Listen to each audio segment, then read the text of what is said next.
Hello and welcome to All Indians Matter. I'm Ashraf Engineer. What happens when hunger strikes? Or when you want to buy that book about which you've read great reviews? You whip out your phone, go to an app, and place an order. If it's food or groceries, it arrives within minutes. If it's something else, it could take just a day or two. Welcome to the convenience economy. But this convenience, which we can no longer do without, comes at a cost. As per Standards 2022 report revealing the secret emissions of e-commerce, India logs 2.6 billion deliveries a year, a number that will increase exponentially. India's last mile emissions per delivery, 285 grams of GCO2, are way higher than the global weighted average of 204 GCO2. This is estimated at 5 lakh tons of CO2 annually. What's more, five Indian cities, Delhi, Mumbai, Kolkata, Bangalore, and Chennai, emit more CO2 from last mile deliveries than the last mile emissions of entire countries such as France and Canada. EV My Delivery is an initiative powered by Purpose, a social impact creative agency and public mobilization organization to accelerate the transition of last mile delivery fleets of e commerce companies to fully electric vehicles. Naturally, consumer attitudes play a critical role in shaping company actions. Hence, EV My Delivery puts young consumers at the center of its communication to build support for the demand for adoption of electric vehicles in last mile delivery fleets. On this episode, we'll talk about emissions caused by deliveries and what we can do to reduce them. All Indians matter. We have on the show two very special guests. First, Atul Gopal, who calls himself a teacherpreneur and who's passionate about education and green living. Inspired by the teaching of Japanese farmer and philosopher Masanobu Fukuoka, Atul has applied the do nothing philosophy to his work at Bullseye, a training institute in Pune. Bullseye has classrooms in 12 cities across India and more than 1.5 lakh students enroll every year in the online training programs at hitbullseye.com. He also started People Tree Schools, where students spend all their time at school in learning by doing. Atul writes about the EV industry at Plug in India. In keeping with his beliefs, Atul and his family own a couple of electric cars, an electric scooter, a couple of electric cycles, and five regular cycles, which the last of which, at least, I think, makes for a lot of cardio. Welcome, Atul. Thank you, Ashraf. Next, we have Gowri Omanakuttan, a cause based campaigns consultant working on EV My Delivery. She works with Sustainable Mobility Networks Delhi and Bengaluru chapters, has anchored the Bengaluru Moving campaign, within which she managed pilot projects to increase the mode share of non motorized transport. And she too recently got herself an electric bicycle for short distance commutes. Gauri, welcome to the show. Thank you so much, Ashraf. Really happy to be here. Gauri, not many people think about last mile delivery, except perhaps when their parcel arrives late. How do you think such deliveries will grow along with digital commerce in India? Honestly, Ashraf, I think people do pay attention to last mile delivery, but I think how they're paying attention is still tied to the app interfaces. You know, when we made an order, especially for food, we tend to track how fast it is going to reach us on the apps. We see the vehicle nearing us, and I think that so we're familiar with the last mile delivery, but I think the missing link there is in understanding what that delivery cost really is. While it shows us like a financial cost to it, but it does not translate to us what the environmental cost of that delivery is. And I think, as you've already stated, 2.6 billion parcel deliveries a year is a staggering number. And those numbers are getting waked up because also we've gotten used to 10-minute deliveries and like really fast e-commerce. So assuming that the projection is going to go high, it is important, especially when for India, 500,000 tons of carbon emissions coming out of the sector from 2.6 billion parcel deliveries is a very big number. And I think as long as we can communicate to customers that this is how this convenience is going to cost us, I think they will make informed decisions based on that and start asking for actions in place where there is no avenues right now. But Gauri, what does this mean on the ground, especially in our large cities? How does it affect the average resident? I think what we know now is that 50% of emissions solely from the transport sector is through last mile deliveries. And what this means for cities like Mumbai, Delhi, Bangalore, and other growing tier 2, tier 3 cities is that as these sectors keep increasing, that means that there is going to be a direct relation on the deterioration of air quality. I mean, it doesn't exist in a vacuum. It has effects on the flora, fauna, natural resources that interact with it. And I mean, we're all now discovering what living in cities comes at a cost of. And Recently, we actually released a consumer survey report on delivery fleets and EV transition. And interestingly, consumers found that of all of the respondents, 76% of respondents attributed last mile delivery vehicles as one of the reasons for rising air pollution in Bangalore. And about 85% affirming that the switch to EVs by delivery companies is an important aspect in addressing air pollution and mitigating climate change. These short journeys are actually we're making every single day are having disproportionate effect on pollution, smog, air quality, and is actually hampering us from being able to achieve a zero emission future. Atul, we know that most of the emissions that spoken about so far are actually being recorded in our large cities, but convenience commerce is taking smaller cities and towns by storm too. What kind of risks do they face from last mile delivery emissions?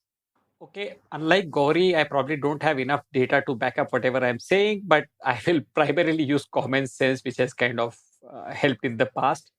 My gut feel is that smaller cities would not kind of have so much of an issue for two reasons.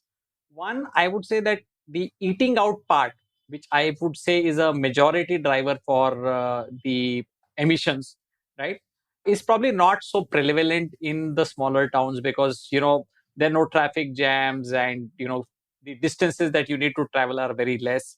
So, maybe, yeah, the other part, which is, for example, electronics and the other kind of categories which dominate, on websites like Amazon and whatnot, Flipkart. So those things would contribute to some extent because I would say that the local retail for these kind of markets has almost vanished.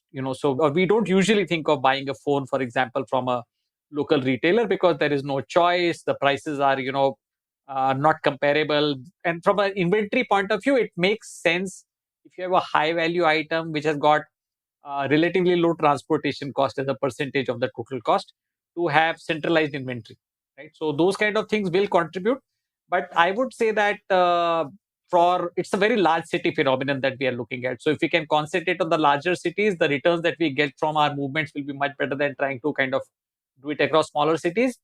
Having said that, I have seen electric rickshaws operating in small villages in Punjab, right? So it's not that electrification is not happening there; it definitely is happening, right? Maybe not in the e-commerce thing, but it could be the normal commerce or whatever you want to call it. But there is a lot of transportation that is happening with electric rickshaws, especially in North India. So that's my take. Right. And Gauri, time to name names. Which are the top polluting companies in India in terms of last mile deliveries? Honestly, in the spirit of the campaign, Ashraf, I'm going to tell you that to start with saying that it's an ecosystem problem and it's not like the usage of ICE vehicles is prevalent and it's not a company specific issue that we can pin on them, and it's an ecosystem solution that has to be able to address it. And so to address the problem, singling out one stakeholder seems kind of unfair because they need a supportive environment to be able to do these sort of transitions, and hence the campaign as well, to be able to identify what is stopping these large companies from being able to make these commitments and like really action these commitments. I would encourage listeners who are interested to read the Revealing Secret Emissions of E-commerce report, Stand.Earth, that gives a lot more detail to understand how last mile delivery works, and because a lot of these companies don't actually own their own fleets. But just to quote, top 6 names that came out of the global report are UPS, FedEx, Amazon Logistics, DPD, but these are global names. There's eCart as well from India, DHL e-commerce. So there are names that are emerging, but once you delve into the report, you'll understand what their share really is.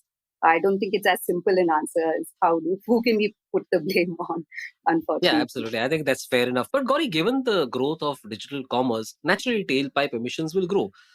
Why did you think that electric vehicles are a solution? And surely they are not a complete solution. You will need to do other things too, isn't it? I guess there is no doubt that there has to be a shift away from ICE vehicles and that are currently being fueled by petrol or diesel and other non-renewable sources of energy. EV does provide that perfect opportunity because there's been an environment to transition away from it for the last decade or so. And the things that go hand in hand, I mean, it's not just a technology shift. It actually makes sense for these companies in the long term because they realize that makes business sense for them and economic sense for them. It helps them save on maintenance costs and several other costs that they would otherwise have to incur with ICE vehicles. So I guess the shift to EV is a natural progression. And I think the establishments like India Post and Dabbawalas have really shown us how it is possible to look at logistics through the lens of sustainable mobility and having parcel deliveries have low footprints. So I think especially with EV now, with the newer technologies such as battery swapping and trying a lot of effort in trying to figure out what does charging infrastructure look like, how do we share charging infrastructure, the environment for it will not just be something that I guess last mile delivery vehicles will be able to tap into, but it will be something that private vehicle users in the future will also be able to benefit from, because this is literally the low hanging fruit to be able to address a segment like last mile delivery vehicles to set up the infrastructure for EV in the future. Before I come to you, Atul, I just wanted to tell listeners that when Gauri says ICE vehicles, she actually means vehicles based on the internal combustion engine. So that's ICE or ICE. Atul, the Stand.Earth report says that last mile delivery is the most complex, time consuming, and expensive part of the shipping process. How does switching to EVs change any of that? Yes, it's the last mile will remain a complex process because we've got this Bangalore Silicon Valley kids who kind of imagine that all problems can be solved by technology, and if you really look at the real people who have really grown are the ones where technology is never the full part of the solution. You always have a human element, whether it is a Swiggy or a Zomato or a Amazon or a Flipkart or whatever it is. You cannot imagine these businesses existing, or even Ola and Uber for that matter, correct, without the human element, right? Now, they may want to have drones, they may want to have cars, but it's right now wishful thinking, right?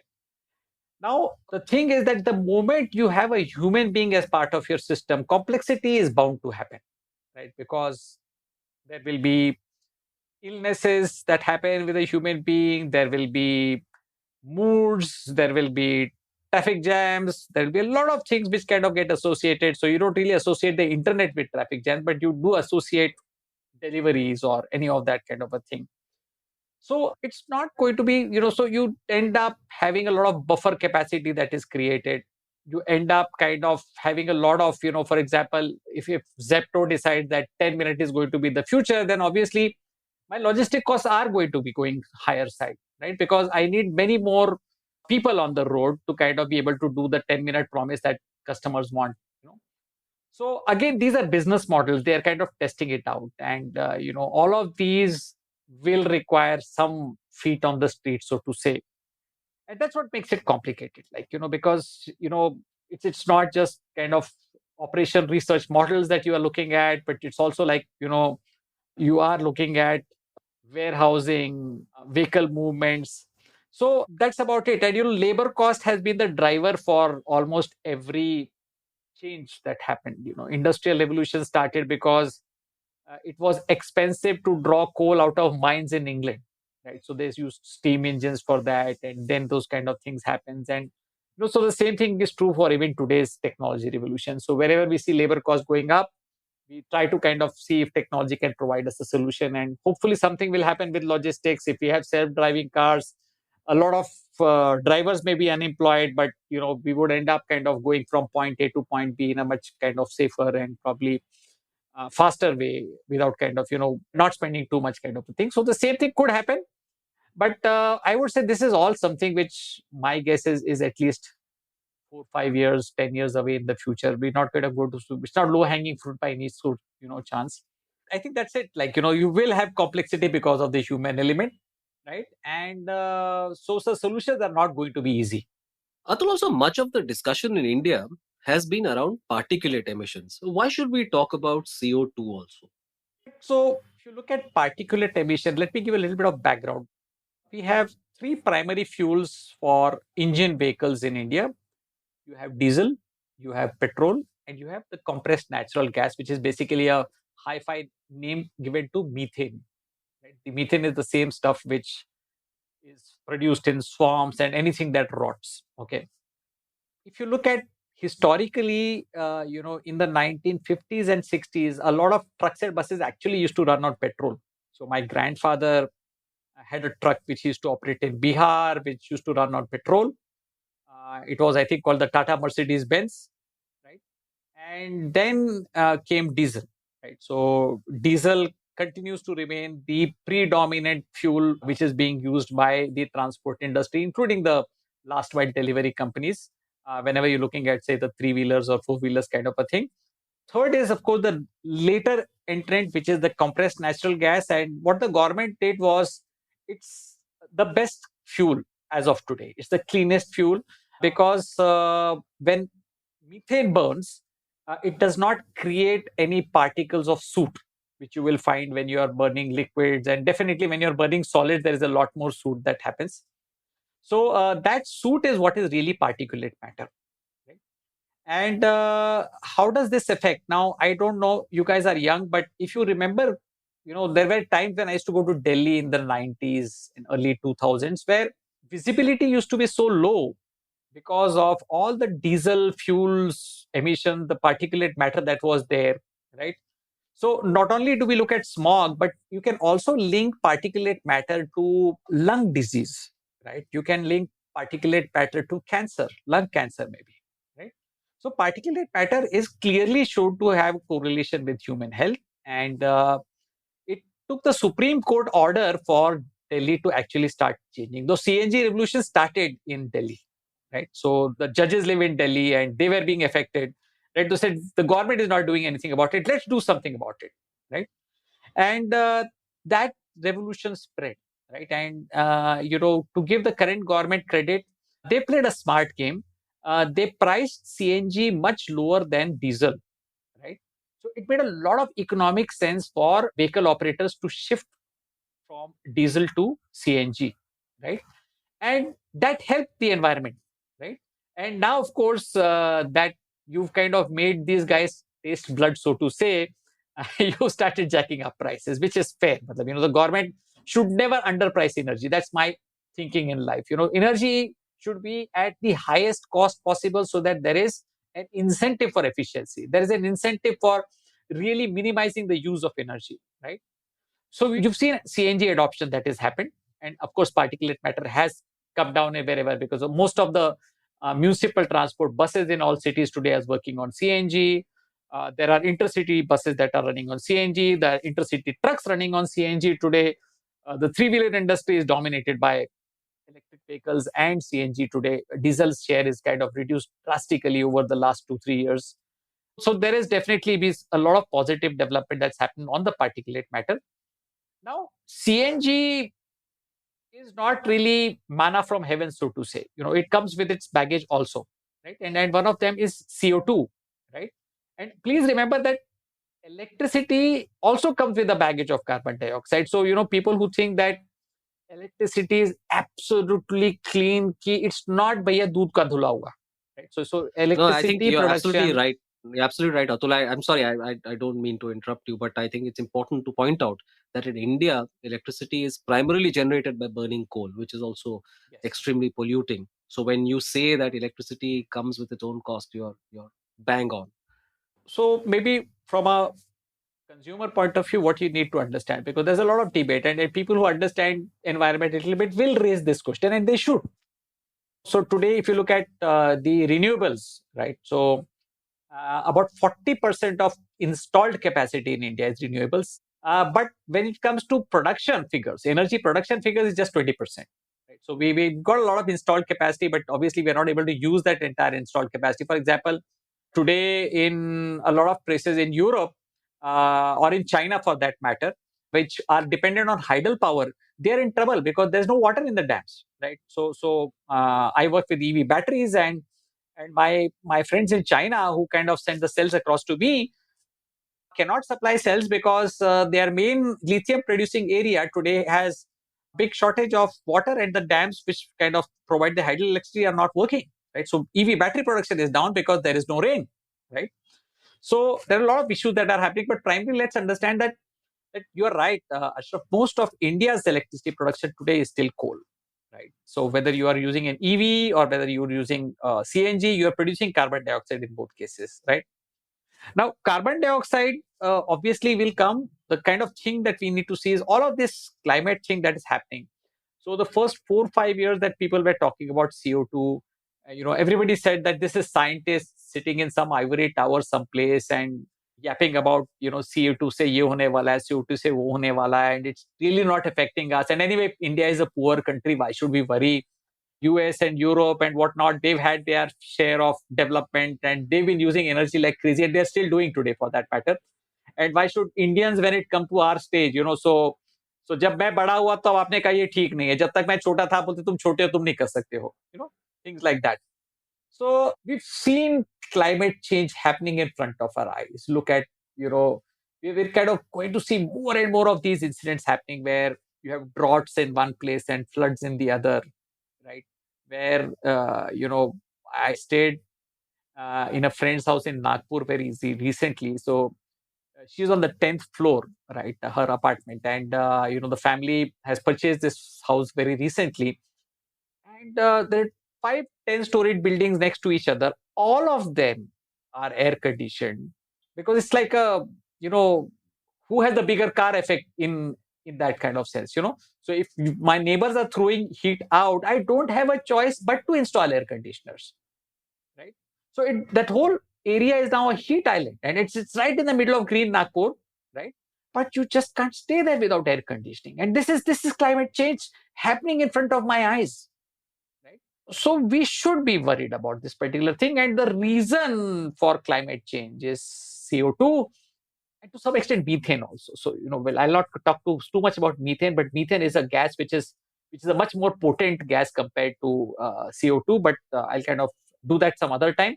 But CO2, by and large, is the largest contributor to warming of planet, and it's kind of changing things. So it's not what we are kind of used to, right? And whatever decisions we need to take, just from a consumer point of view, how do you look at it? Just look at your energy bills. That's the simple message that I want to give across to people, right? Uh, Not too many people understand their own electricity bills, correct? Now, if you live as a two-person household, and if you're generating an electricity bill of 5,000 rupees a month, it's criminal, right? You're living in a huge house, your air conditioning is on all the time when it is not required, your lights and fans are on, right? Your geysers are on, whatever it is, I don't understand, right? For example, you change your air conditioner setting by 2 degrees Celsius. Okay, huge difference in electricity bill, right? So I would want that every person who's kind of listening into this podcast at least kind of goes and looks at the bill and says, "Yaar, kyun aa raha hai ye paisa? Why am I kind of getting this kind of a bill?" That's your direct energy bill, right? You can understand this is what I am doing directly to the environment, right? And then the other bill that you're looking at is, of course, your petrol and diesel and whatnot, because we're all typically even today operating ICE vehicles, right?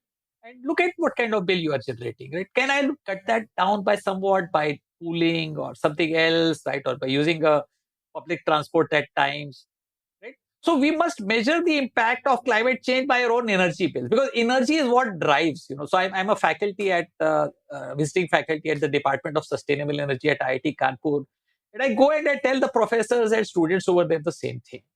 Baki sabka chodo yaar. Look at your own bills to start with. So anyway, I think I'm getting too much into preaching more soft stuff. I think I'll stop here. Over to you. No, I think that was an important link that you made, and the takeaway, of course, is that small changes can ultimately make a big difference. Gauri, how did you come up with the idea of EV My Delivery? So actually taking all of that on myself would be incorrect. I'm merely a representative of a large group of people working Yeah, no, on no, this. I meant purpose, and whoever else is involved No, over no, there. no. To start off lighthearted, I'm sure my colleagues will also listen to it at some point. So actually, Purpose has been working on sustainable mobility in India since 2018. It started in Bangalore, and now it's part of a larger chapter that's multi-cities. And given the share of last mile emissions in the transport sector, it was only natural to sort of address the last mile delivery segment, and also to support like e-commerce, OEMs, fleet operators who are actually enabling this transition, or who are the actual stakeholders in enabling this transition. I mean, especially where fleets are concerned. Obviously, a lot of delivery partners also own their own vehicles, and so to be able to make a industry-wide space to be able to have this conversation. EV My Delivery is also actually a call to action, because it's something that strikes with the consumer. It makes it actionable for them to ask companies when they are making these orders to EV they're delivering. And that is essentially is what the coinage comes from. And I think consumers are also have a lot of power over these companies. They're essentially built on the tenets of customer satisfaction. Interestingly, at one of the events yesterday where we were speaking to some CSR heads of leading e-commerce companies in India, one of the sustainability officers, I can actually check, Dharashri Pandey from Flipkart, actually, Panda from Flipkart, she mentioned that consumers are a barometer for change. And I think as more and more consumers start asking for sustainable packaging, sustainable deliveries, these companies are forced to change the direction in which they're doing it and actually also accelerate the pace at which they will be able to do these sort of rollouts. So I think that really is what EV My Delivery means and hopes to do, to inform consumers and to help create a space for stakeholders to be able to have a conversation and exchange notes perhaps also on like the challenges they are facing, if there are ecosystems that can address these challenges as well. And what's been the response of the e-commerce companies to EV My Delivery? Begun to see changes on the ground already? I mean, right off the bat, it has been very heartening to see that they are interested in engaging in a dialogue like this, and that they are upfront and or they're interested in speaking about their commitments, trying to understand or at least communicate to their consumers where they are really with with these commitments on transitions. Yesterday, it was also interestingly World EV Day, and so we were able to speak to companies like Bounce, Zip, speak to Moving, Flipkart, Zomato, and other ecosystem players as well. And it was good to see how there's a willingness to engage with the campaign. There is a need for active, like strategic communication with consumers in letting them know what the price, like as we mentioned before, like what the cost really of that delivery is. And I think there is also some conversations that came up yesterday, which was also heartening to hear that a lot of these companies are also now invested in ensuring that the EV transitions also keeps up with renewable resources of energy and that it's not entirely reliant on the coal-based grid. So I think having this kind of information out, having these companies be able to talk about these sort of conversations that are otherwise only happening within their boardrooms and their offices has been a really good response that we have been able to see. And also getting to learn what the real ecosystem here looks like. Gauri, transforming public opinion obviously is the key. Could you detail the engagement initiatives undertaken by the program and why focus on millennial consumers? Definitely transforming public opinion is key, because if there has to be changes that we see in the e-commerce system, consumers have to be asking or registering this preference in some way to these companies. So some of the ways in which EV My Delivery is looking to engage with consumers is, one, we had a consumer report, which was basically to understand what was consumers' perception of last mile delivery space. What do they understand or perceive the cost that it is coming at? So, like some of the data points that I had initially referred to also comes from a report like that, and that has been a good learning for us also to understand that consumers are aware. And now we see that a lot more people are taking up social media spaces for talking about things like sustainable packaging, and like they are paying attention to the delivery vehicles that are coming to them. So helping more people make these sort of like understand this or be able to notice the last mile delivery segment specifically has been important for us. And some of the ways in which we are also trying to do it is to show up where they are, right? And which is a lot of the content they're consuming, but through like their favorite content creators and in public spaces where they are congregating, through public installations and things like that. I think it's important to not have the subject also sit within these sort of echo chambers where unfortunately a lot of common consumers are not able to relate or understand to it. And we need to start being able to break up this information and take it to places where they actually are. So those are some of the ways in which we're really looking at building that sort of public opinion. And why millennial consumers? Because I think they have the highest uptake of all these kinds of new technologies that are coming our way. 10-minute deliveries, they are the first to hear about it. They are the first to make those app downloads.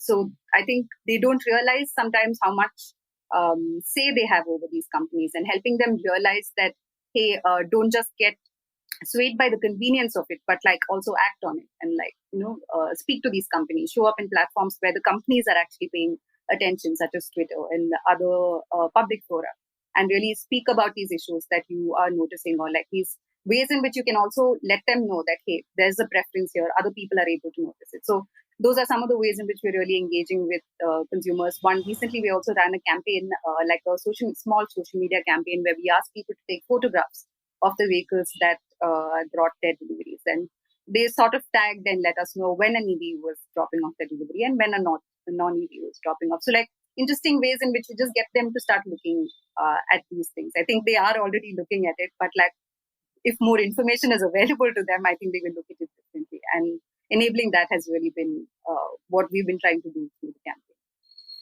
I think one of the other things which probably Gauri would also be happy is that most of these startups which you're looking at in the e-commerce space are also founded by millennials, right? So not only do you need to, they are the consumers, but they're also the producers in some sense. You know, the kind of people who work there are mostly millennials, right? So I think if we reach across to millennials and there are some of these who are actually doing this decision making at workplace, I think that will also go a long way. Sorry, Ashraf, back to you. No, no, that's absolutely fine, Atul. I think that's a valuable input. Actually, In sorry, fact, Ashraf, if I yeah, yeah. might add, we also noticed that the youngsters in this country are really at the forefront of bringing the conversation of climate change into places where this conversation is currently not being had. So it's not like they are not aware. They just need to know what needs to be done. And these are just ways in which you can channel that sort of interest that is existingly there. I'm so glad you said that, because this allows me to start off again. And I've said this so many times on my podcast that I absolutely do not believe that the younger generation is not engaged with the issues of today. They are extremely engaged with the issues of today. They care deeply about the world and the environment and society and all the causes that they should care about. They are looking to make a tremendous difference. And people like Atul and me who are teaching all the time, I don't know if you teach, Gauri, but if you do, I mean, if you're in a classroom, then you know how worried they are or how concerned they are and how eager they are to make a difference. In fact, that was one of the primary reasons I launched this podcast in the first place, back in 2020. That's another story. Then we'll talk about that some other time. But let me come back to you, Atul. Could you list the stakeholders in this conversation and how do you get them to work together? Because while you may recognize that they are the stakeholders, getting them together to work in alignment with each other to make a real difference is not easy. Right. So let's start with the consumer, right? So consumer is obviously the biggest stakeholder, and in the West at least, you have had companies who have had to listen to consumers, and there's a very interesting kind of anecdote that some of my friends who visit Japan tell me, and I think it's interesting to talk about the power of consumer through this particular anecdote. So what happens in Japan is if there is some vegetable whose prices kind of go shoot up through the roof, almost the entire country decides to stop buying that vegetable. So automatically there is that the gap between demand and supply reduces. So you kind of collectively decide. So for example, if you look at very simple economics and see how it relates to ecology, when you're buying things in a vegetable market which are the cheapest, you are assured of two things. Correct. One, it's not spent days or months sitting in cold storages, right? And second, it has not been transported all the way from Kashmir to Bangalore. So economics is a very good way of judging how environmental friendly that particular stuff that you are buying is, right? So I think as consumers we have that right? That if it's something which we know is very expensive, why are we buying it? Correct. I think that change, if we can make it that happen, right, it will go a long way in kind of changing the way companies behave. Right? So this is the first stakeholder that I start talking about, which is your consumer, right? Second is obviously people who kind of bring that product to you, whether it is the Amazon or the Flipkart or Zomato or whoever it is, kind of a thing. Because without these players, you probably would not be sitting in the comfort of your home and enjoying your dessert. Or and I'm going to speak a lot from second hand, third hand information, because in my life I have never ordered anything from Zomato, I have never ordered anything from Swiggy, and I think once in a while I used to order from Amazon and Flipkart, but I buy a phone every 5 years, so it doesn't really kind of, I hope my environmental impact on that process is not very high. So Yeah, I I think will speak on Atul Gauri will respond by saying that you are not a millennial. So it's not surprising that you I don't and look you like one. yeah, neither do I. But you called me young earlier, so that's why I keep coming back to you, and I'm gonna have your picture will be bigger in the artwork. Though I'm not Correct. But young, I'm I not have a millennial. semi-millennials sitting at home. Yeah. Right. So I observe my daughters, and they have a simple. They also understand one thing: when Pop is at home, they don't order Zomato and Swiggy. When Pop goes away on travel, they order that all the time, right? So yes, at home we try to minimize ordering of these kind of stuff. So which is why I'm saying I'm a little bit of loss over here, because I can't really be a representative of this particular thing. But yes, the chief financial officer of Amazon is a classmate, so I understand from my very few conversations that I've had with Raghav what this business is all about, right? So these companies have been at the forefront of this particular movement, because without the technological skeleton or backbone that they have created, you would not have had these kind of things happening, right? So now, obviously, what does it mean for these stakeholders, right? So I think again we go back to economics, right? So they need to be able to offer value to these particular customers who are trying to.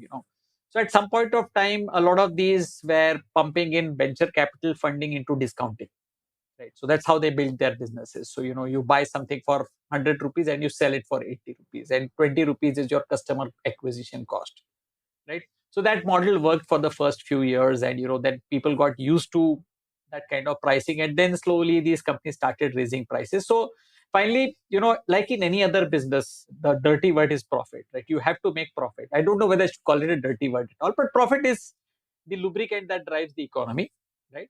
So they are looking at their own costs, right? So they are not going to switch to electric just because it is environmentally friendly. They are obviously going to be much more driven by economics than it is. And in today's this thing world of electric vehicles, the operating cost by and large is kind of very, very, very, very competitive, right? Now, what is the problem is two things. One is the capital cost, which tends to be a little bit higher for electric vehicles compared to normal CNG or diesel or petrol vehicles for whatever equivalent mode of transport that you're looking at, whether it's a scooter, a motorcycle, three-wheeler, or a four-wheeler, or a kind of a mini LCV kind of thing, right? So, without exception, the equivalent electric vehicle is more expensive because the batteries are more expensive, right? And the other thing typically which worries these kind of companies, battery replacement, right? So let me give a little bit of history over here. When EVs first started coming in, I remember buying my first electric vehicle maybe 15, 18 years ago, and it came with what is called as a lead acid battery. Right. So this is the same stuff you find in your cars still today. If you open up the bonnet, somewhere on your right hand side is going to be that bulky box like thing, and that typically today is kind of a lead acid chemistry, right? Now, earlier two wheelers and even today's three wheelers, most of Indian three wheelers today still continue to use lead acid batteries, and these batteries can only be charged and discharged a finite number of times. Any battery for that matter, including your mobile phone battery, right? So a typical lead acid battery can be charged maybe 200 times. So which typically means that in a year and a half, if you are an e-rickshaw owner using lead acid batteries in a city in North India, right, you will end up going to your dealer and say, you take these batteries back and give me a new set of batteries, right? So there is a cost associated with kind of, there's also an environmental cost, which I will not worry too much about right now, but there is a cost associated with kind of batteries. So that's also something which kind of worries, because battery accounts for half of your vehicle cost today, by and large, as a thumb rule. Right? And battery prices are going up; they're not coming down because of currently lithium hydroxide shortages. That's the chemical that goes into making the electrolyte, which kind of does the business between the anode and the cathode, which kind of transmits the ions, and then the electricity goes through your batteries and or motors and whatever kind of drives those motors, right? So these are issues which we still don't have perfect answers to, right? So there is a little bit of uncertainty. People who are on the conservative side, they say, it's good, but let's kind of take our time. Let's see the technology kind of, let's see other people buying. For example, I don't want to be the first EV car owner in the neighborhood. Let five people around me buy cars. Let them go through the troubles of convincing my society that plug points in car parking are safe. So we still have, I know somebody in Bangalore who's been fighting court cases with his own society for the last 6 years, and they're not giving him permission to set up a charging point in his own park. Right? So there will be teething troubles. There are teething troubles, and conservative people would kind of like to take this time. So this is the stakeholder, which is the kind of the aggregator or the companies which are kind of making this decision. And then third stakeholder would be the company which actually do the logistics. So Amazon itself will not kind of send its own person to kind of deliver. So they will tie up with an Express Bees or some company like that, which kind of does this last mile delivery. Now, again, these guys subcontract, right? So they don't have their own employees still. So they have typically contractors, right, who will kind of pick up the parcel from their warehouse and who will kind of then deliver it across to. Now, with these companies, also their business model has been changing with time, right? So earlier, they would give a per kilometer charge, right, to this particular person and say, okay, you go and we will kind of, compensate you for your kind of, petrol or diesel or whatever it is, right? But of late, what they are saying is, if I get paid on variable cost, why not I pay you on variable cost, right? So they're coming out to a system where I'll pay you per parcel that you deliver. Correct. So finally, it is this local entrepreneur, right, who has to take a call as to what is the kind of vehicle that he or she should use. Mostly he actually in this particular delivery, right? So since they are the easiest way, is they own vehicles already, right? So they have petrol scooters or petrol motorcycles. And for them, the easiest way to entrepreneurship is to look at assets that you are already having and start using those. Correct. So once they stabilize into the business, once they know that this is something which is giving me 15, 20,000 rupees a month, and it's a stable income, right? Because a lot of these entrepreneurs have been had bad experiences with the likes of Ola and Uber, which started by giving them 40, 50,000 per month, and then suddenly after the VC funding kind of got over, these people said, okay, we can't kind of give you so much money now. We'll only give you 20, 25,000, which is why you are seeing very, very few Olas and Ubers on the road today. So Bangalore guy is waiting along for the Ola to come because the kind of labor costs have kind of, they've tried to control that. They've kind of, they were waiting and watching, is this a stable business? Are we kind of making money consistently in this particular thing? And that is when, if these guys start investing in electric vehicles, so this is also a stakeholder that you need to reach out to, correct? Because that's how the industry is working today, right? So if this guy who has got a Hero motorcycle, correct, can be convinced that Hero Electric is okay, so there are obviously constraints. You can't fill up petrol and start running again, so you will end up having to sacrifice a few hours in charging up the vehicle at some point of time, or there may be some swapping solutions that will happen in future, or you could probably end up taking a Yulu where you just swap the vehicle instead of the battery. You just kind of finished with the vehicle, correct? There are issues of speed, there are issues of range, right? So there are constraints. Any new technology has constraints. If we can reach out to these people, and in our own way, we are working with a few local people here in Pune where we've given them vehicles for free or gap batteries for free. And we say, use our batteries. Tell us what the problems are. And this experiment has been going on for 1 month. We're receiving good feedback. We know what's going wrong, right? So there will be people like this who kind of, once they are convinced, once we seed them in some sense, right? So maybe part of our CSR funding could be trying to seed such people. And once they've realized that it's not all that bad, right, they themselves will start adopting. And we could kind of take a bottom up approach instead of just the top down which we are kind of looking at on, right? So this is in some the stakeholders who are involved. So there is something that can be done by consumers, there is something that can be done by the companies, and there is something which definitely can be done by the current people who are providing you this logistic last mile support. So I think we need to act on all front, and probably Gowri and company can decide which of the fronts will be a higher priority, right? But my guess is the bottom up approach will probably work better. Over to you, Ashraf. Gauri, how exactly does the EV My Delivery program roll out? What are the activities undertaken, and how do you define success for the program? So actually, it's a great segue from the previous question and what Atul was saying as well. I think working with multiple stakeholders is really the only way to solve this, because it's not really in one person's hands or like a particular set of people's hands to make these sort of transitions. So, and what we've realized is that EVs also enable like to change the, I mean, because of the lightweight nature of the vehicle itself, more people can, who previously could not consider taking up a vehicle, can now look at delivery as an option, as a viable.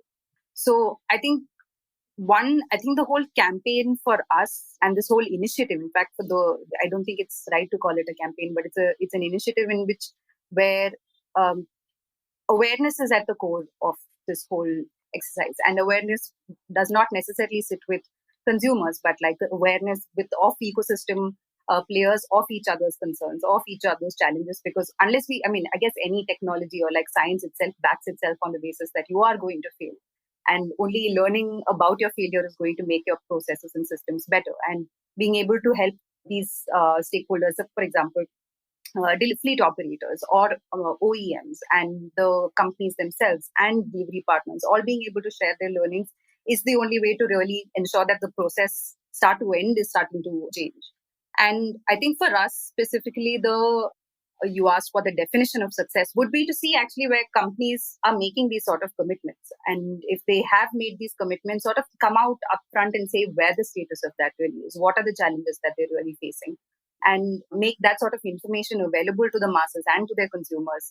And not, currently it still sits within their CSR or other sort of things, but like really help these companies think that this is a good time to make this transition. Here is our plan for it, and here is how we are planning to go by. That is obviously one of the successes that we would say. The other is also to help more and more consumers be aware of this. And I guess I've already mentioned, like, helping create that environment where consumers are able to speak to companies are able to speak to other stakeholders from your financiers all the way up to the delivery partners as well. So I guess over the top of my head, that would be what definition of success really looks like for us in this campaign, to have more and more people really ask for electrification and pay attention to it. Because just one of the things that Atul was mentioning when you were talking about delivery partners, sometimes when I go for a cycle ride up the road, there is this one particular stretch that is quite steep, and I don't quite enjoy pedaling on that stretch. So I turn on my on the EV, and I go up, and there are delivery partners who see me not struggling and just like having a smooth ride at 25 kilometers per hour. And they're quite interested to see what, like they ask me questions about like the vehicle, how much they're costing, like how often do I have to charge it.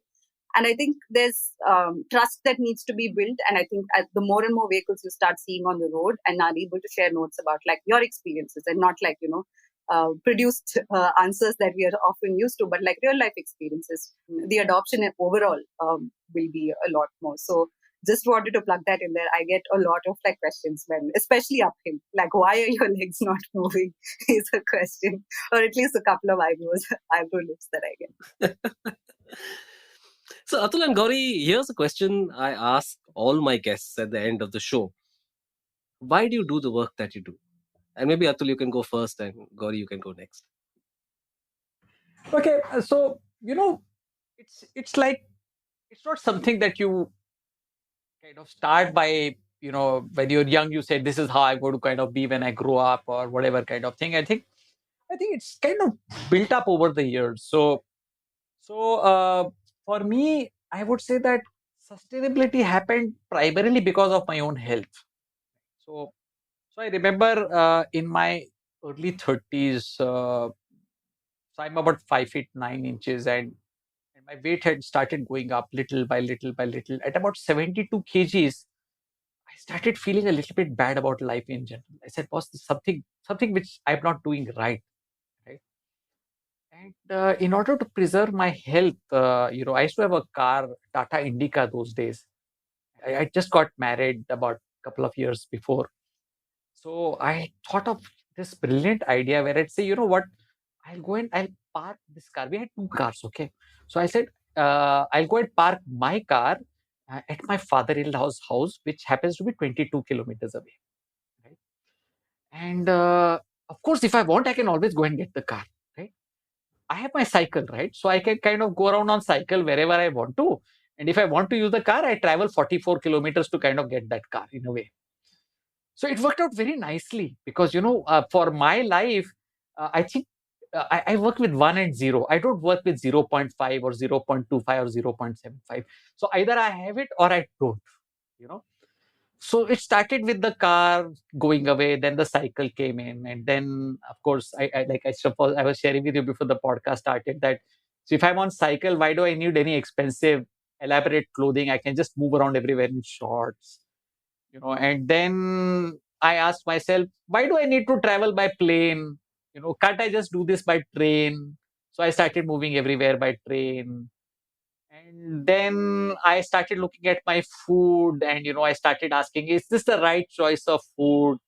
What is the best for health? And again, not material for this podcast, but, so the three white enemies for the world are sugar, wheat, and milk.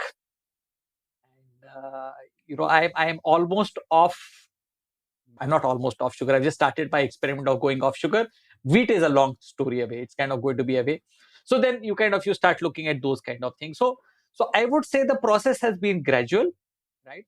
And I look at any decision that I take in life, whether it is a purchasing decision, whether it is a how do I get from here to Bangalore decision, right? Whether it is do I go and get my own atta chakki mein jawar atta kind of grinding done instead of going and buying from ITC or any of those Hindustan Lever kind of companies, right? So I look at each of the decisions that I take and I ask myself what is the best from a health point of view, from an environment, and both of them correlate, right? So it's not that what is good for the environment is bad for your health. In both cases, it's good for both, right? So that's what's got me here. So I don't know it's a good answer or a bad answer, but that's the best. Over to you, Gauri. It's interesting that you end off on an existential note. Asha. I mean, leaving us with a thought, I guess. Like the last, while Atul was speaking, I was also trying to figure out what to say. I guess it's just honestly been a series of choices. I've been very interested in the way I live in the world and how the world lives, I guess, to put very simply. And a couple of themes over years have emerged that I seem to be paying attention to a lot more. I feel very strongly for. I think my childhood journeys, not just childhood. Like I prefer taking trains also, and I come from Kerala, so it's a beautiful train ride, and there's like a lot that you can see along the way. There's no reason to take a nap at all. So like I think those kind of early experiences and sort of like it became commonplace to do that is really I have a special relationship with, I guess, vehicles that move people from one place to the other. I used to cycle to school, and I thought it was the most liberating thing to have, right, for a child to be entrusted with their own movement. And I think from there, um, I don't think I felt that kind of like no parental supervision, like you can go make as many pit stops along the way, things like that. And you notice these now in retrospect. So I guess sustainable mobility, I guess, has come as a theme, and but not necessarily in that coinage. It's just been like things I have enjoyed reflecting on, like, or experiences that have been dear to me. And interestingly, I also have a train tattoo.